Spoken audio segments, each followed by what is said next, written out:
Guys, the Chickens here bringing you another Rush Wars video. In today's video, guys, we just started a new domination, so we got to edit some base layouts, and we'll just go over some kind of tips and tricks on how to make the most of your base editing for the domination battle. So basically, there's a couple like pretty key things you want to focus on. So you want to have a balanced defense.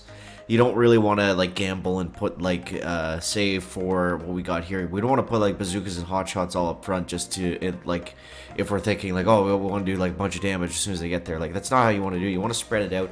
You want to keep it balanced. But so we'll show you like some of the basics here. So typically you always want your highest health defenders up at the front because you want them to absorb the damage of all of the attacking guys, and that's going to allow your heavy damage dealers that don't have as much health to kind of sit in the back and take their and take their shots from there. But something that I just did right there that we don't want to do is we don't want to keep all the troops on top of each other like we just had them like this, because then they're susceptible to arcades or satellites, and one airdrop is going to take out half of your defensive troops. So we want to spread them out like that. We want to spread them out a bit more like this. And we want to keep things like anything that has a short range. Basically, you want to move it up to the front. Anything that has a long range, you're going to move it towards the back a little bit more. Just, you know, I know this isn't super advanced, but just like common sense. Things like things that I'll see a lot of people do is they'll almost go without guarding their gold mines up at the front, and they'll kind of like move a bunch of troops back here. So it's like, okay, like once you get back there, then you're gonna have these guys to deal with, and you're gonna be a little bit weaker. It's better to have it balanced. It's better to not do that, in my opinion. I'm not saying that you can't succeed doing that, but you're definitely better off to just kind of spread it out a little bit. So we'll go on to the next one, do the same thing here. So this is an interesting design. We have henchmen, we have the gorillas, and we have the helipods. So I'm gonna keep the gorilla kind of up front in the center. You don't really want to do you don't really want to put them right next to these explosive barrels. So we're gonna go ahead and just clear all of these. Now it is a good idea to clear the barrels if you can, because they're just going to hurt your troops, and they're not really going to do anything to the offense to deter them, so there's no point in really having them there. So we're going to go ahead, and then we're going to move our henchmen over this way. Now the smaller units like troops and henchmen and pitchers and stuff, you typically never want to have them out in front like this. You want them to attack once the offense is attacking something else, because if they have such low health that they're just going to die, and if it's anything that does any sort of splash damage, like a tank or you know, a pitcher or a hotshot or anything like that, they're probably just going to get wiped out in one hit. So they're very strong in their group, but the trick part is to get them to be able to stay in that group, which isn't always easy. So I'm actually going to move this helipod over here. I'm going to move this one up here, and I'm going to keep this hotshot a little bit staggered. I'm not going to bother with any of the other obstacles. We don't need those. So we're just going to leave it something like this. I would like to move that a little bit over and that a little bit up. So that's our second base done. So we'll go ahead and we'll edit the layout on this last one here. So for mortars, you're going to basically always want them at the back of your base because they do so much damage. Not because they do so much damage, because they have such a long range. They also do a lot of damage. So basically for mortars, you want them like a centralized location towards the back of your base.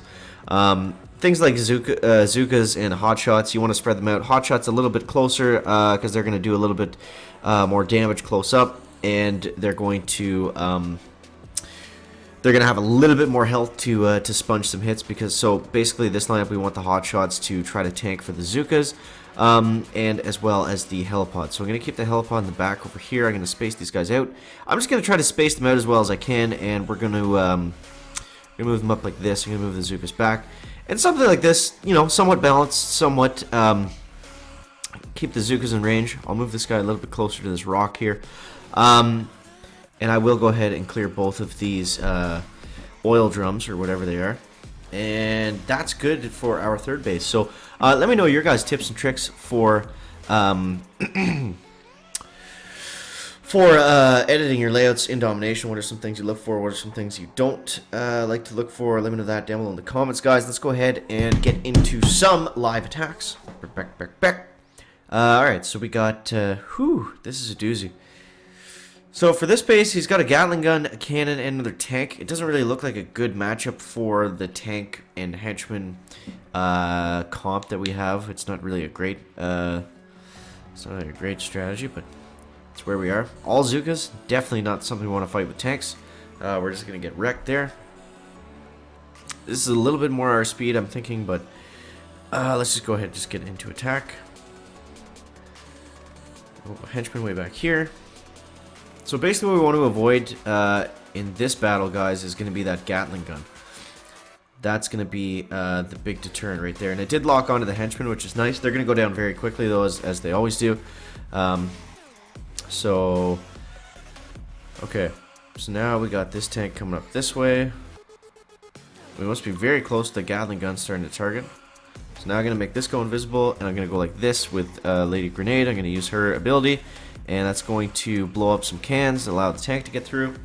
And since we used the invisibility on the tank, that also, this is a little weird looking, that also made him switch targets, so it takes them a while to heat up. They're like Inferno Towers, so that worked out pretty well for us.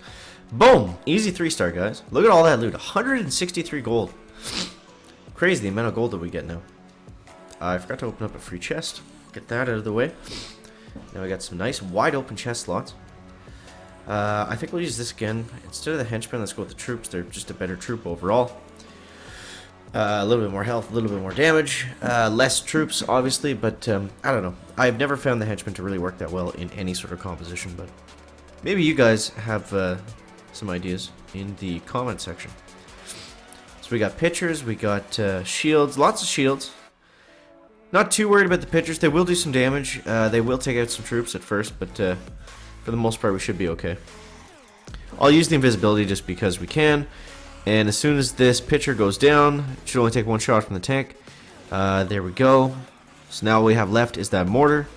The mortar might actually take out that one tank, but it looks like since the rest are locked onto it now, it might not have a chance. Very close. But that's going to be another victory.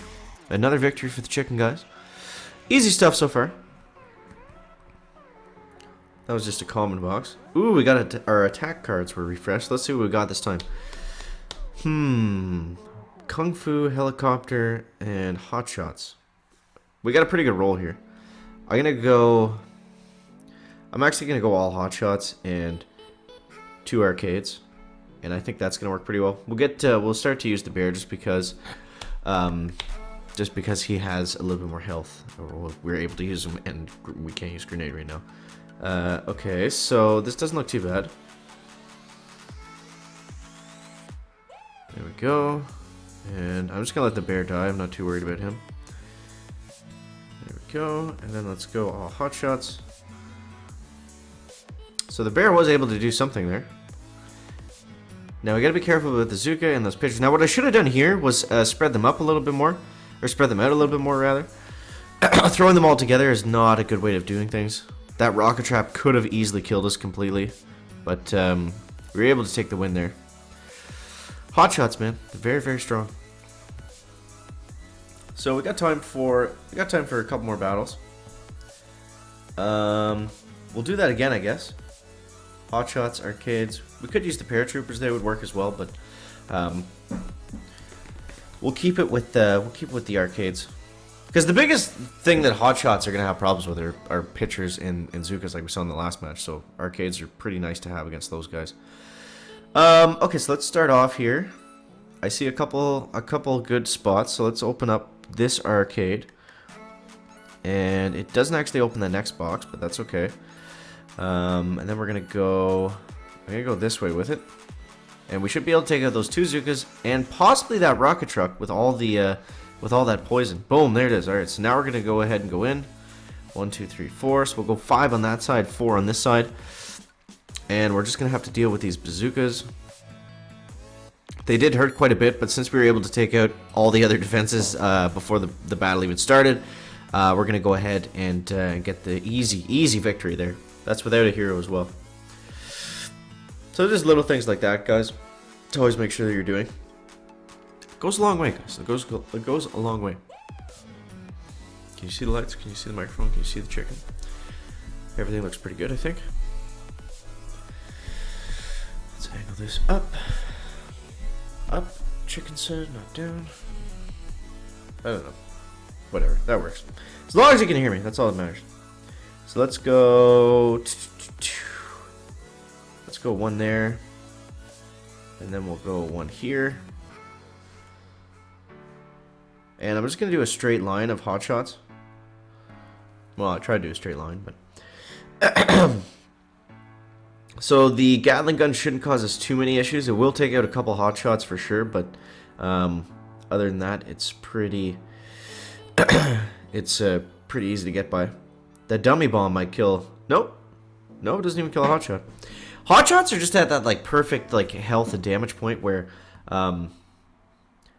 they have just enough health to survive most things, and then they do so much damage that they can get away with just whatever. You guys know what I mean. Guys, we're running a little bit long here. So guys, as always, thank you so much for watching. If you have any more base edit layout tips, let me know that down below in the comment section. And as always, thank you so much for watching. That is going to wrap up the video today.